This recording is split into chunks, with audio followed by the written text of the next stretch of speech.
The sound of my mother smashing my National Science Award against the auditorium floor echoed through the stunned silence. Crystal shards scattered across the stage as my years of research, dedication, and breakthrough discoveries were reduced to broken pieces beneath the bright lights. "Your brother needs this more than you," she screamed, her face contorted with rage. "He's struggling while you're being selfish with your success." My name is Elizabeth Carter, and at 28, I just received the National Innovation Award in Biomedical Engineering for developing a groundbreaking cancer detection method. The ceremony at Princeton University should have been the proudest moment of my career. Instead, it became a viral sensation for all the wrong reasons. The auditorium had gone completely silent. Hundreds of distinguished scientists, university officials, and media representatives watched in horror as my mother continued her tirade. My father stood beside her, nodding in agreement while my younger brother James smirked from his seat in the front row. "Mom," I said calmly, my voice carrying through the microphone I still held, "this is neither the time nor place for this discussion. Don't you dare dismiss me." She grabbed the $100,000 check from the podium. "James needs this money for his startup. He has real potential, unlike your wasteful research." I noticed several phones recording the scene. The Dean of Medicine looked appalled while the selection committee whispered among themselves. But I refused to break down. 10 years of working in a male-dominated field had taught me to keep my composure under pressure. "Security," I called out, my voice steady. "Please escort my family out." As 2 guards approached, my father stepped forward. "You ungrateful brat. After everything we've done for you, everything you've done." I couldn't help but laugh. "You mean like using my college fund to pay for James's failed business ventures? Or perhaps you're referring to the time you sold my car to fund his revolutionary app that never launched." The guards reached the stage just as my mother tried to tear up the check. They carefully restrained her, but not before she could scream, "James deserves this. He's the one who should be successful." As they were led away, James stood up, pointing at me. "You've always been jealous of my potential. You just got lucky with your research." Lucky. That word echoed in my head as I watched them being escorted out. Lucky was not spending countless nights in the lab while working 3 jobs to fund my research. Lucky wasn't fighting for grants while my parents drained my savings to support James's schemes. The dean quickly took the stage, attempting to salvage the situation. But the damage was done, or so I thought. What I didn't realize was that this very public humiliation would become my unexpected vindication. Looking down at the shattered award, I felt a strange sense of peace. For years, I tried to earn my parents' approval, watching as they poured everything into James while treating my achievements as obligations. Every success of mine was expected to be shared with or given to my brother, who had never completed anything in his life. The ceremony ended awkwardly with apologetic looks and sympathetic pats on my shoulder. But as I gathered the pieces of my broken award, Dr. Sarah Williams, the head of our research department, approached me. "Elizabeth," she said, placing a hand on my shoulder, "I've just received 6 calls from private investors who were watching the ceremony's live stream. They're very interested in your research and very appalled by what they witnessed." I looked up, surprised. "Live stream?" She nodded, showing me her phone. The incident was already trending on social media. #Science Award drama was gaining traction, with clips of my mother's meltdown being shared rapidly. "Your composure under pressure impressed a lot of people," Dr. Williams continued. "And your research speaks for itself. Don't let this overshadow your achievement." As I drove home that evening, my phone wouldn't stop buzzing with notifications. The video had gone viral, with scientists, researchers, and public figures sharing it alongside messages of support and outrage. My story was resonating with people who'd faced similar family dynamics. But it was the email from the university president that made me pull over to the side of the road. "Dear Dr. Carter," it began, "in light of today's unfortunate events, I would like to meet with you first thing Monday morning.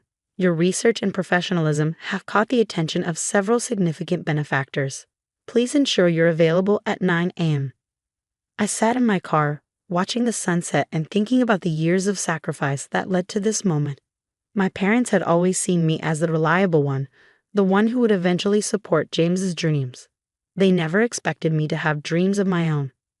The irony wasn't lost on me. Their very public attempt to diminish my success had only made it more visible.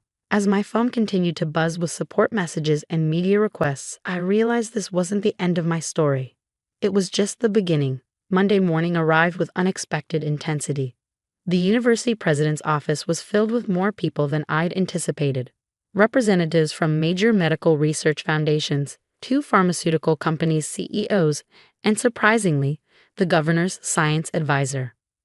Dr. Carter, President Anderson began, your research has always been impressive, but your grace under pressure has brought unprecedented attention to our institution.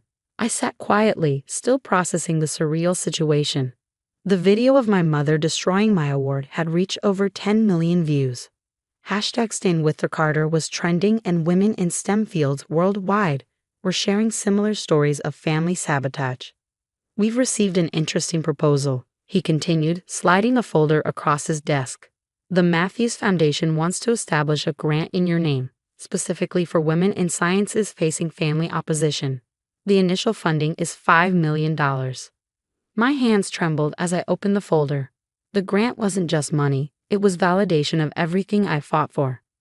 Additionally, the pharmaceutical CEO interjected, we'd like to fast-track your cancer detection method. Full funding, state-of-the-art lab, your own research team. The offers kept coming. Book deals, speaking engagements, research opportunities. Everything my parents had dismissed as wasteful research was now being recognized globally. Then my phone buzzed. A text from James. Mom and Dad are furious. They're saying you've turned the family into a laughingstock. Fix this. I showed the message to Dr. Williams, who'd been quietly observing from the corner. Your brother contacted the university this morning, she said, her voice tight with controlled anger. He demanded we redirect your award money to his new business venture, claiming it was family understanding. He even threatened legal action. The room fell silent. President Anderson cleared his throat. We've also received concerning calls from your parents. They seem to believe they have some claim to your research funding. I felt a familiar weight settling in my stomach. For years, I'd watched my parents enable James's sense of entitlement. Every failure was someone else's fault. Every success of mine was somehow rightfully his.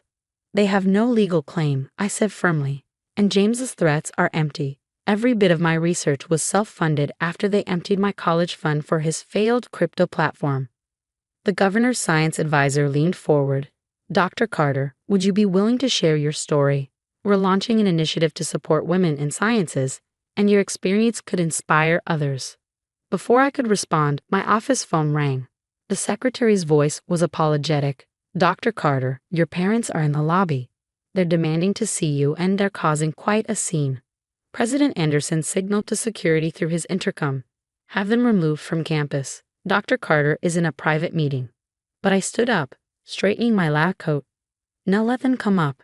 It's time we settled this publicly, once and for all. The room tensed as footsteps approached. My mother burst in first, her face red with anger, followed by my father dragging a reluctant-looking James. You ungrateful. Mom stopped short, finally noticing the room full of distinguished guests.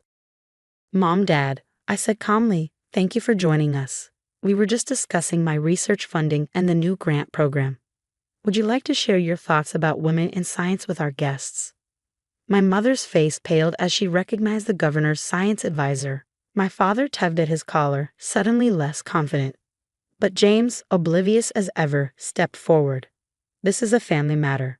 Lizzie's research was built on my ideas. I deserve. Your ideas? Dr. Williams interrupted, pulling out a file. Interesting, because we have all of Elizabeth's research documentation dating back 5 years. Please enlighten us about your contribution. James faltered, looking to our parents for support. But even they seemed to realize the gravity of the situation. Perhaps, President Anderson suggested, this would be a good time to discuss the legal implications of making false claims to intellectual property. My parents' faces shifted from anger to fear as they finally understood their usual tactics of emotional manipulation and threats wouldn't work here. Their daughter wasn't just a family resource to be exploited anymore. I was Dr. Elizabeth Carter, and my success was entirely my own. I think we're done here, I said, standing firmly. Security will show you out. And James, the next time you want to claim someone else's work, make sure there aren't a dozen witnesses and documentation proving otherwise. As security led them away, I could hear my mother's muffled sobs about ungrateful children and my father's attempts to salvage their dignity. But for the first time, their disappointment didn't touch me. The pharmaceutical CEO waited until they were gone before speaking. Dr. Carter, I believe we were discussing your new research facility. Perhaps we should focus on the future rather than the past. I smiled, feeling lighter than I had in years. Yes, let's talk about the future. I have some ideas about expanding the cancer detection research. The meeting continued late into the afternoon, but my family's interruption had only strengthened the resolve of everyone in the room. Sometimes I realized it takes a public breakdown to build something stronger. 3 months after the award ceremony incident, I stood in front of my new research facility, watching as the sign was installed. The Carter Institute for Innovative Medical Research. The irony wasn't lost on me. My brother's name was Carter too, but now it would be forever associated with scientific advancement rather than failed ventures. The transformation had been remarkable. My viral moment had evolved into something much more meaningful. Thousands of women in science had reached out, sharing their stories of family sabotage and sacrifice. The Matthews Foundation grant had already helped 20 brilliant researchers continue their work despite family opposition. As I gave a final approval for the sign placement, my phone buzzed with a news alert. My brother's latest business venture had publicly collapsed, taking my parents' retirement savings with it. They'd mortgaged their house to fund his revolutionary social media platform that turned out to be nothing more than elaborate slideware. Dr. Carter, my assistant, appeared at my side.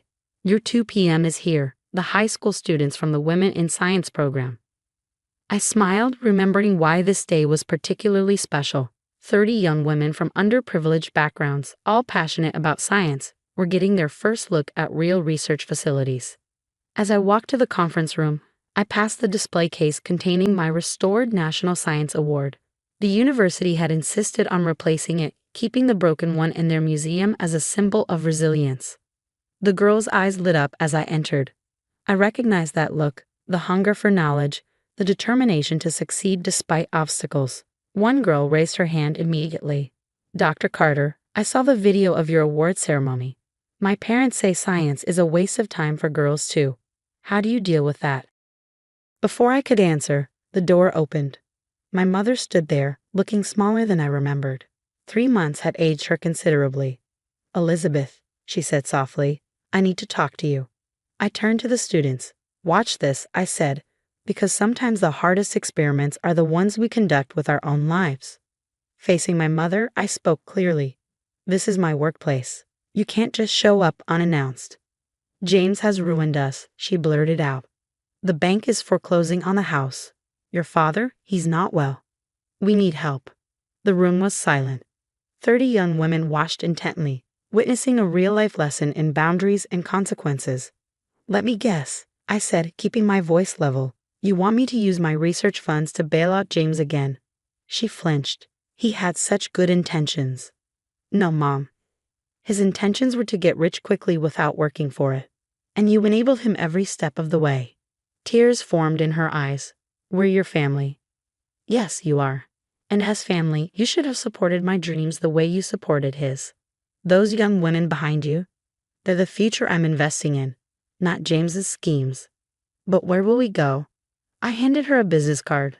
This is a financial advisor. He helps people rebuild after bankruptcy. That's my help, not money, but a chance to learn from mistakes. James needs to find a real job, and you and Dad need to stop treating him like a prodigy who can do no wrong. My mother stared at the card, then at the students, finally seeing what I'd built. Your award. I'm sorry I broke it. I was so wrong. Yes, you were. But that broken award launched something bigger than any of us. Now, I have a class to teach. These girls deserve my full attention. After she left, one of the students spoke up. That was amazing, Dr. Carter. You're so strong. I shook my head. Strength isn't about never needing help. It's about knowing when to give it and how to give it wisely. Now, who wants to see our new electron microscope? The rest of the afternoon was spent inspiring the next generation. I showed them the labs, the research, and most importantly, the possibilities. Several of them would later become part of our first scholarship program. That evening, as I wrapped up work, Dr. Williams stopped by my office. Heard about your mother's visit, she said. Also heard you're funding a financial literacy program at the community college. I nodded. Anonymous donation. Maybe James will take some classes. She smiled. You know, when they broke your award, we all thought it was a tragedy. Turns out it was just the catalyst needed to create something extraordinary. Looking out my office window at the setting sun, I couldn't help but agree. The broken award had sparked a movement, created opportunities for others, and finally freed me from the role of family ATM. My phone buzzed. Another text from James. They're making me get a real job. This is all your fault. I smiled, typing back, no, it's your success. Enjoy it. Turning back to Dr. Williams, I picked up the latest research proposal. Ready to change some more lives. Because sometimes the best revenge isn't about getting even. It's about rising so high that those who tried to break you become irrelevant to your story.